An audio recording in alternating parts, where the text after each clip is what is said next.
امام بخاری رحمۃ اللہ نے ترجمۃ الباب میں وزن اعمال کا تذکرہ کیا ہے کہ قیامت کے دن انسان کے اعمال کا وزن ہوگا۔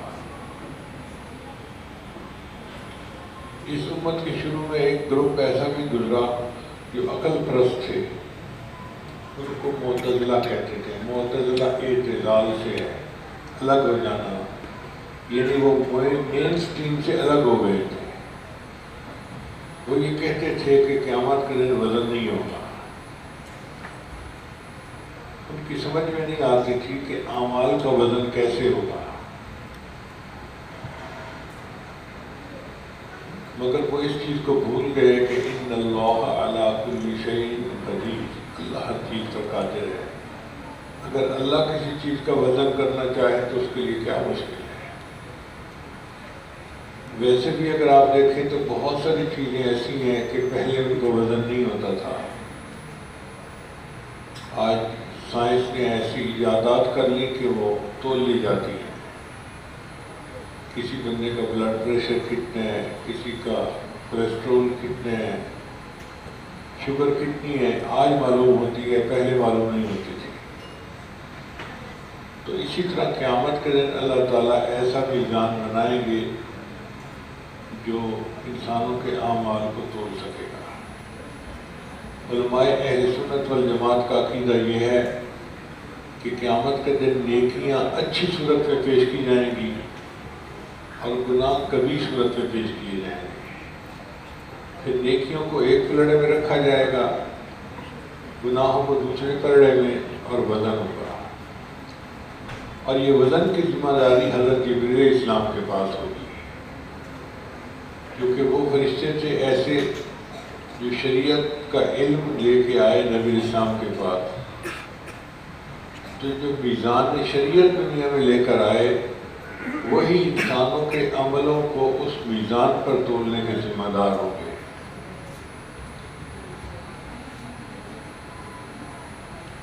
اب مجاہد رحمۃ اللہ علیہ فرماتے ہیں کہ القسطاس العدل بالرومیہ، کہ یہ جو قسطاس ہے نا، یہ لفظ تھا پہلے قسطار، پھر یہ بن گیا قسطاس۔ یہ رومی زبان کا لفظ تھا اور اس کا معنی ہے عدل۔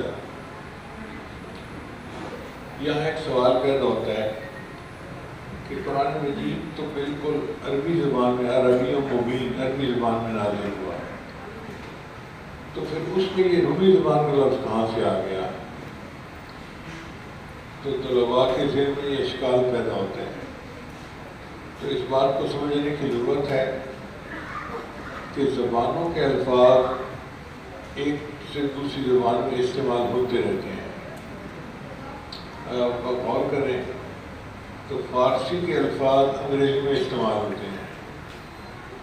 فارسی میں کہتے ہیں دختر اور انگریزی میں کہتے ہیں ڈاکٹر۔ فارسی میں کہتے ہیں مادر مدر اور انگریزی میں کہتے ہیں مدر۔ تو فارسی کے لیے الفاظ ہیں مگر انگریزوں نے استعمال شروع کر دیے۔ انگریزی زبان کے الفاظ ہماری پنجابی زبان میں استعمال ہوتے ہیں۔ انگریزی میں کہتے ہیں واٹر اور ہم پنجابی میں کہتے ہیں وتر۔ تو زبانوں کے الفاظ استعمال، اور اردو زبان میں تو آدھے زبان عربی کے ہیں، آدھے الفاظ اور باقی الفاظ فارسی کے ہیں۔ ہمارے ملک کا جو قومی ترانہ ہے وہ بھی فارسی زبان میں ہے۔ یہ جو پنجاب کا لفظ ہے یہ بھی فارسی کا لفظ ہے۔ 5 دریاؤں کی وجہ سے، پنج کا مطلب 5 اور آپ کا مطلب پانی، 5 دریاؤں کی سرزمین اس کو پنجاب کہا گیا۔ تو ایک زبان کے لفظ دوسری زبان میں استعمال ہونا یہ کوئی انوکھی بات نہیں ہے۔ اصول یہ ہے کہ یہ لفظ پہلے رومی زبان کا تھا، جب عربوں نے اس کو استعمال کرنا شروع کر دیا اور یہ عربوں کے قواعد و ضوابط کے اوپر پورا اتر آیا تو اب یہ عربی زبان کا لفظ کہا جائے گا۔ اب اس کو رومی زبان کا لفظ نہیں کہیں گے، اب یہ عربی زبان کا لفظ ہے۔ ہر کے در کان نمک رفت نمک شد، نمک کی کان میں جو چیز چلی جاتی ہے وہ نمک بن جاتی ہے۔ پھر امام بخاری رحمۃ اللہ علیہ نے اس حدیث کو اپنے استادوں سے نقل کیا، اور سارے استاد کوفہ کے رہنے والے تھے۔ احمد ابن اشکال، محمد ابن فضیل، ہمارا ابن قعقاع اور ابی زرع، یہ سب کوفی تھے۔ اس لیے اس حدیث کو کہتے ہیں مسلسلم بالکوفیین، کہ اس کی روایت سارے کوفی محدثین کے ساتھ، اور انہوں نے اس کو روایت کیا ابو ہریرہ سے، اور ابو ہریرہ نے نبی اسلام سے روایت کیا۔ اب ذرا حدیث کے متن کی طرف توجہ فرمائیے کہ نبی علیہ السلام نے ارشاد فرمایا کلمتان، دو کلمے ایسے ہیں، عام طور پہ تو کلمہ لفظ کو کہتے ہیں، مگر کبھی کبھی کلمے کا لفظ کلام کے اوپر بھی لاگو آ جاتے ہیں۔ جیسے ہم کہتے ہیں نا کلمہ طیبہ، کلمہ شہادت، وہ ایک لفظ نہیں ہے، وہ پورا فکر ہے۔ تو کلمتان کا مطلب ہوگا کلامان، دو کلام ایسے ہیں، حبیبتان الی الرحمن، رحمان کو بڑے پیارے۔ اب اگر نبی اسلام اتنی بات بھی فرما دیتے نا تو اہمیت بتانے کے لیے کافی تھی کہ دو کلمے ہیں جو رحمان کو بڑے پیارے ہیں۔ ہر بندہ جس کے دل میں اللہ کی محبت ہے، اس کے دل میں شوق اٹھتا کہ مجھے پتہ ہونا چاہیے کہ اللہ کے جو پیارے کلمات ہیں وہ کون سے ہیں۔ مگر نبی اسلام نے ایک بات اور فرمائی، فرمایا خفیفتان علی اللسان، زبان سے ان کو پڑھنا بڑا آسان ہے، یعنی ان کے حروف ایسے ہیں لذین حروفہما وسہولۃ مخارجہما، ان کے مخرج بھی آسان ہے اور زبان سے ان کو نکالنا بھی آسان ہے۔ تو اور شوق بڑھ گیا کہ دو کلمے جو اللہ کو پیارے بھی بہت ہیں اور ان کا پڑھنا بھی بڑا آسان ہے، کوئی مشکل نہیں ہے۔ پھر نبی شان فرمایا ثقیلتان فی المیزان، مگر میزان کے اندر وہ بہت بھاری ہوں گے قیامت کے دن۔ تو یہ سن کے تو بندے کے شوق کی انتہا ہو جاتی ہے کہ بھئی وہ کلمات جو اللہ کو بھی پیارے لگتے ہیں، پڑھنے بھی آسان ہیں اور نام اعمال میں بھاری بھی بہت ہوں گے، تو ہمیں پتہ چلے ہم بھی پڑھ سکیں۔ اس کو کہتے ہیں گفتگو کا حسن۔ یہ نبی علیہ السلام کی کلام کی صفت ہے کہ آپ صلی اللہ علیہ وسلم نے پہلے بات نہیں بتائی، صرف فضیلت بتا دی کہ دو کلمات ایسے ہیں جو اللہ کو بڑے پیارے ہیں، زبان سے پڑھنے بڑے آسان ہیں اور قیامت کے دن میزان میں بڑے بھاری ہوں گے۔ تو سماعت کرنے والا کہتا ہے جی بتائیں پلیز کہ ہم بھی اس کو پڑھ سکیں۔ اب نبی علیہ السلام نے بتایا کہ وہ کلمات کیا ہیں، سبحان اللہ و بحمدہ سبحان اللہ العظیم۔ اب سبحان اللہ و بحمدہ کا کیا مطلب ہے، اس کو سمجھنے کی ضرورت ہے۔ سبحان اللہ کا مطلب یہ ہے کہ اللہ آپ ہر کمی سے، کوتاہی سے، کجی سے، عیب سے پاک ہیں۔ چونکہ عورتوں کا مجمع ہے تو عورتوں کی مثال دیتے ہیں کہ اگر کسی لڑکی کا رشتہ پسند کرنے کا موقع آئے نا تو تعریف کے دو انداز ہوتے ہیں۔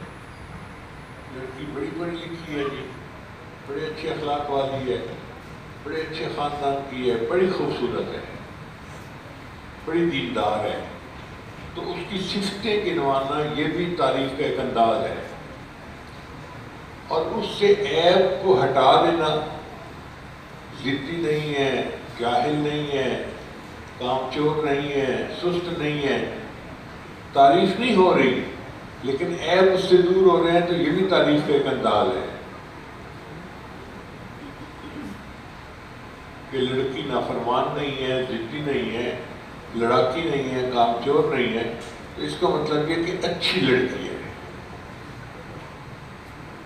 تو ہم اللہ تعالیٰ کی تعریف کر رہے ہیں کہ اے اللہ آپ پاک ہیں ہر عیب سے، آپ پہ کوئی کمی ہے ہی نہیں۔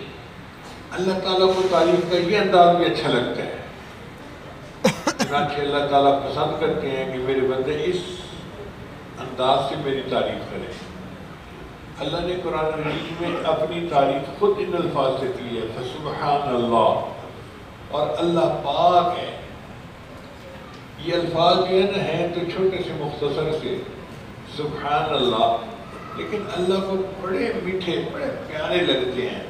یعنی یوں سمجھے کہ بندہ کہتے ہیں نا کہ اس بات کو سن کے تو میرا دل ٹھر گیا، ایسی مثال ہے کہ اللہ خوش ہو جاتے ہیں اس بات کو سن کے جب کوئی بندہ کہتا ہے سبحان اللہ۔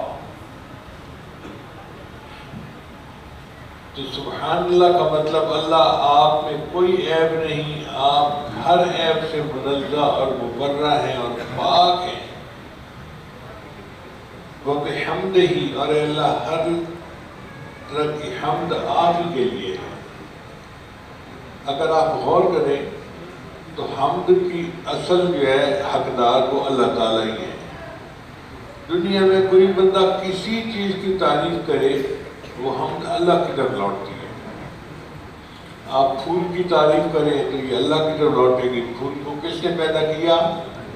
تو تعریف تو اللہ کی ہو رہی ہے نا جو پیدا کرنے والا ہے۔ خاوند بیوی کی تعریف کرے، بڑی نیک، بڑی خوبصورت، بڑی دیندار، خدمت گزار ہے، تو یہ تعریف کس کی ہوئی؟ اللہ کی، جس نے اس کی بیوی کو پیدا کیا۔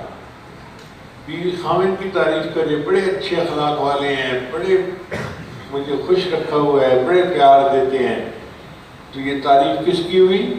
اللہ کی، جس نے اس کے خاوند کو پیدا کیا۔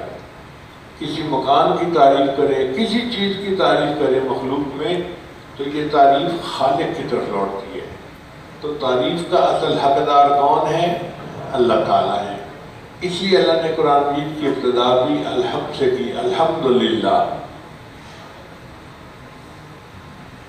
اور اس دنیا میں اللہ کی سب سے زیادہ تعریف نبی علیہ السلام نے کی۔ اس لیے نبی علیہ السلام کا ایک نام تھا احمد۔ احمد کا مطلب وہ ہستی جو اللہ کی اتنی تعریفیں کرے، اتنی تعریفیں کرے کہ ان جیسی تعریف کسی اور نے نہ کی ہو۔ نبی السلام نے فرمایا اللہ تعالیٰ قیامت کے دن مجھے مقام محمود عطا فرمائیں گے، میں وہاں جا کر سجدہ کروں گا اور اللہ تعالیٰ کی ایسی تعریفیں کروں گا نہ پہلے کسی نے کی ہوں گی، نہ بعد میں کوئی ایسی تعریف کر سکے گا۔ نبی علیہ السلام کی امت کا نام قیامت کے دن ہوگا حمادون، اور نبی علیہ السلام کے ہاتھ میں جو جھنڈا ہوگا قیامت کے دن اس کا نام ہوگا لواء الحمد، حمد کا جھنڈا۔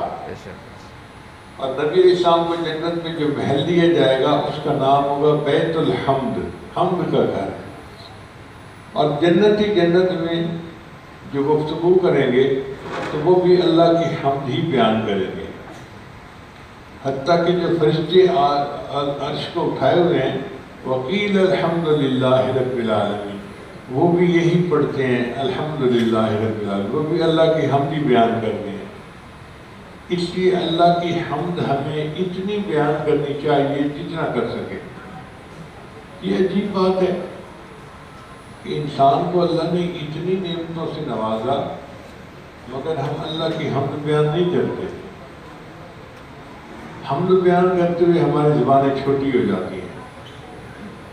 میں ایک آدمی کو جانتا ہوں، اس کو اللہ نے اتنا رزق دیا ہے کہ اپنے گھر والوں کے علاوہ اگر وہ 40 گھروں کو اور سپورٹ کرنا چاہے تو وہ کر سکتا ہے، 40 گھرانوں کو وہ سپورٹ کر سکتا ہے، اتنا اللہ نے اس کو رزق دیا۔ ایک دن بیٹھے ہوئے بات ہوئی، مجھے سنائے کام کاروبار کیسے ہے؟ کہتے ہیں جی بس گزارا ہے۔ مجھے اتنا غصہ آیا، میں نے کہا جی میں سچ بتاؤں میرا دل چاہ رہا ہے میں ایک تھپڑ لگاؤں آپ کو۔ اب اتنا امیر آدمی اور اس کو کوئی کہے کہ میں تھپڑ لگاؤں تو حیران کے کہتے ہیں تھپڑ کیوں لگائیں؟ میں نے کہا اللہ نے آپ کو اتنا دیا کہ آپ اپنے گھر کے علاوہ 40 گھرانوں کو سپورٹ کر سکتے ہیں۔ جب میں نے آپ سے پوچھا کام کیسے، آپ کو تو چاہیے تھا میں اپنے اللہ سے بہت راضی ہوں، بہت خوش ہوں، اللہ کے میرے اوپر بڑے احسانات، اللہ نے مجھے میری اوقات سے بڑھ کر دیا ہے، مگر آپ نے تو بات ہی سمیٹ دی کہ جی بس گزارا ہے۔ تو اللہ کی حمد بیان کرتے ہوئے نا ہماری زبانیں چھوٹی ہو جاتی ہیں، ہمیں زیادہ تعریف کرنی چاہیے اللہ کی، جتنی تعریف کر سکے اتنی کم ہے، اور اسی کو شکریہ کہتے ہیں کہ اپنے محسن کی اتنی تعریف کرو جتنی کر سکتے ہو۔ حیرت کی بات ہے، کوئی بیٹے کی نوکری لگوا دے ہم تعریف کرتے نہیں تھکتے، کوئی ہمارا چھوٹا سا کام کروا دے ہم اس کی تعریف کرتے نہیں تھکتے، اور جس پروردگار نے ہمیں صحت دی، زندگی دی، اولاد دی، بیوی بچے دیے، یہ سب نعمتیں دی، اس کی تعریف ہم نہیں کر پاتے۔ تو اللہ تعالیٰ کی حمد بیان کرنے میں بڑا فراخ دل ہونا چاہیے ہوتا، خوب تعریف کرو کہ سننے والا بھی کہے کہ واقعی اللہ کی تعریف یہ دل سے ادا کر رہے ہیں۔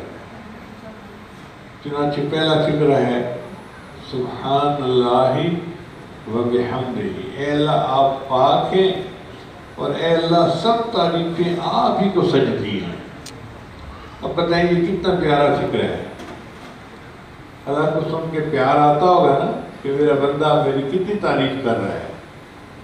اس لیے نماز کی ابتدا بھی سبحانک اللہم، اے اللہ آپ پاک ہیں، اسی سے ہوتی ہے۔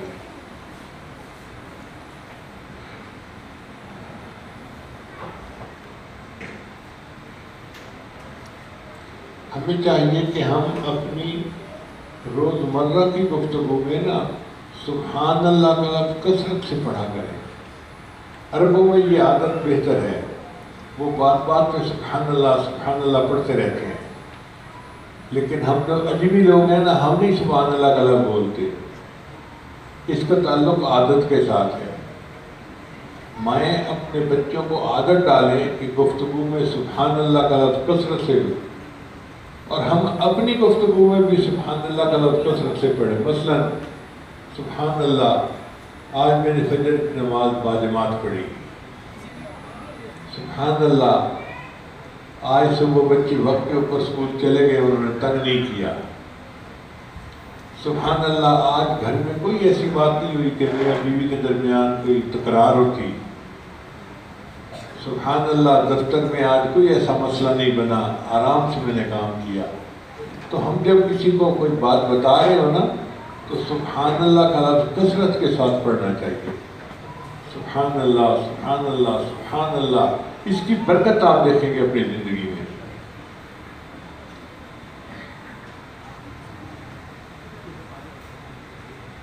تو پہلا فکرہ ہے سبحان اللہ و بحمدہ، اور دوسرا فکر ہے سبحان اللہ العظیم۔ سبحان اللہ کے معنی تو وہی ہوئے کہ اللہ پاک ہے، اور عظیم کا مطلب ہے کہ اللہ تعالیٰ عظمت والے ہیں، اور واقعی بات ٹھیک ہے، عظمت تو سجدی ہی اللہ تعالیٰ کو ہے۔ اللہ تعالیٰ فرماتے ہیں الکبریاء ردائی، بڑائی وہ تو میری چادر ہے، تو اللہ کو ہی بڑائی سجدی ہے۔ اس لیے ہم کہتے ہیں اللہ اکبر، اے اللہ آپ سب سے بڑے ہیں، آپ سے بڑا کوئی ہو ہی نہیں سکتا، آپ ہی ہیں جو سب سے بڑے ہیں۔ تو یہ دو فکرے اللہ کو بڑے پیارے ہیں، سبحان اللہ و بحمدہ، سبحان اللہ العظیم۔ ان فکروں کو پڑھنا چاہیے خوب۔ حدیث مبارکہ میں آتا ہے کہ جو بندہ 100 مرتبہ سبحان اللہ و بحمدہ پڑھ لیتا ہے، اللہ تعالیٰ اس کے سب گناہوں کو معاف کر دیتے ہیں، اگرچہ اس کے گناہ سمندر کی جھاگ کے برابر کیوں نہ ہو۔ سمندر کی جھاگ کے برابر بھی اس کے گناہ ہوں گے تو اللہ معاف فرما دے گا۔ اب بتائیں جب اتنے گناہ بھی معاف ہو جاتے ہیں تو ہمیں دن میں کم از کم 100 مرتبہ تو سبحان اللہ و بحمدہ پڑھ لینا چاہیے۔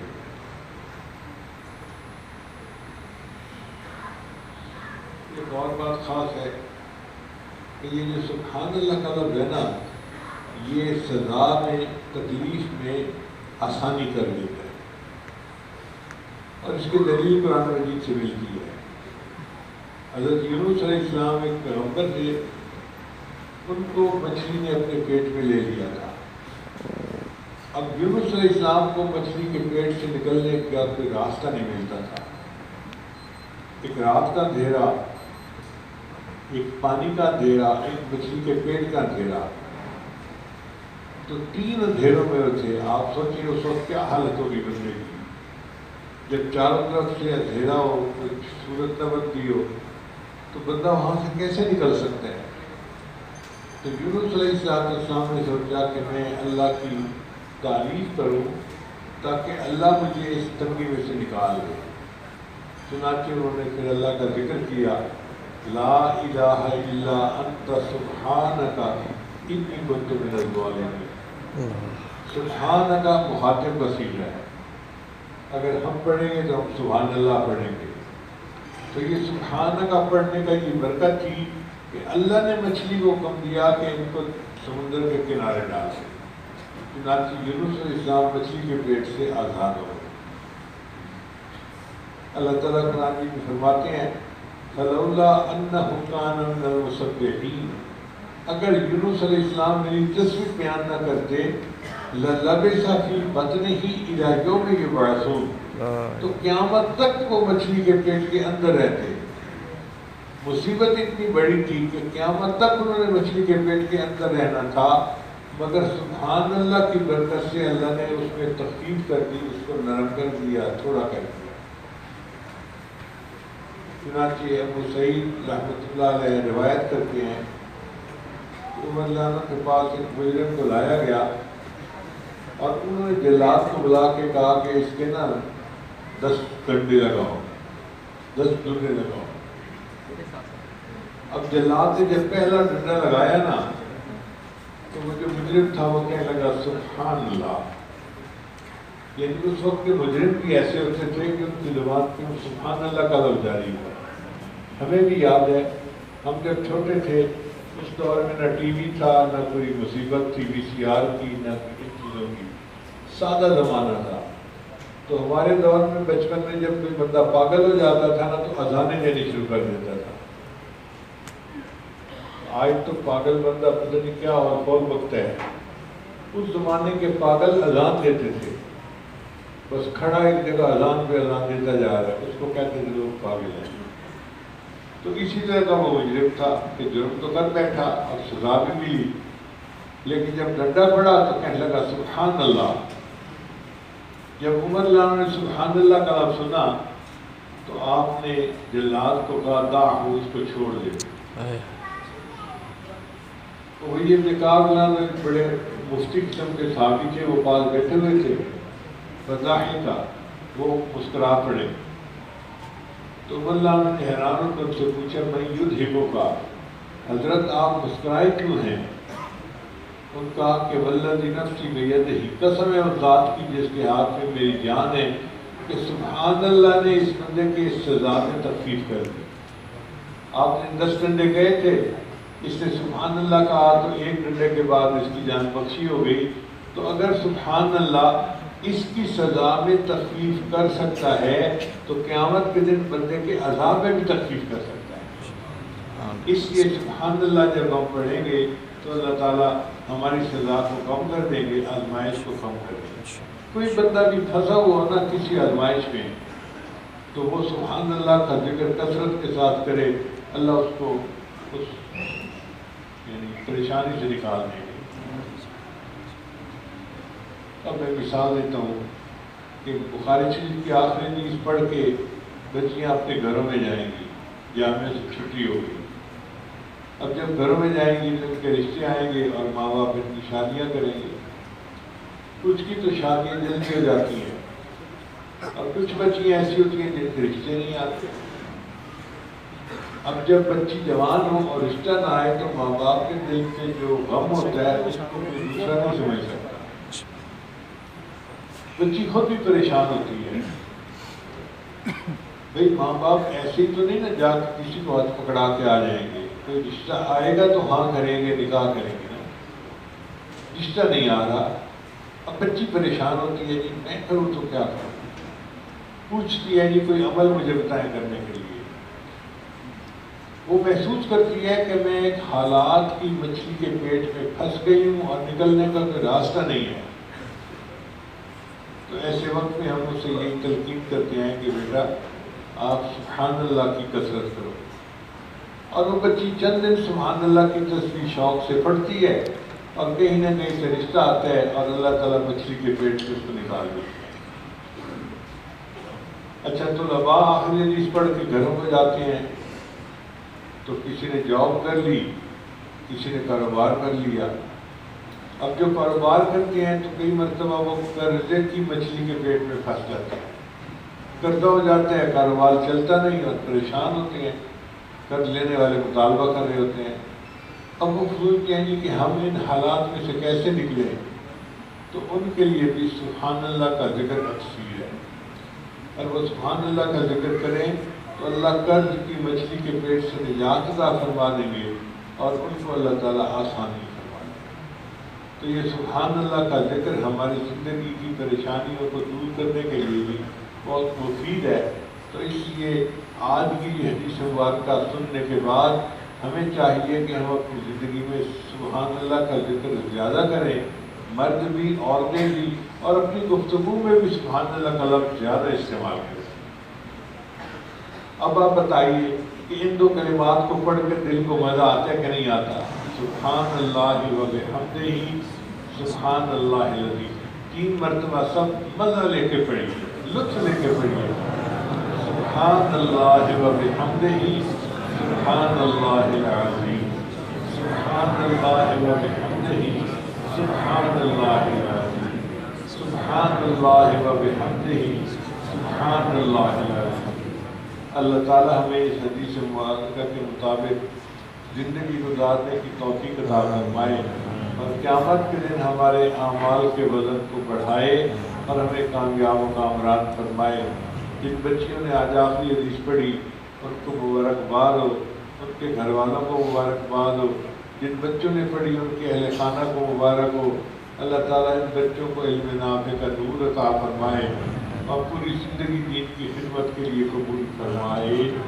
وآخر دعوانا الحمدللہ رب العالمین۔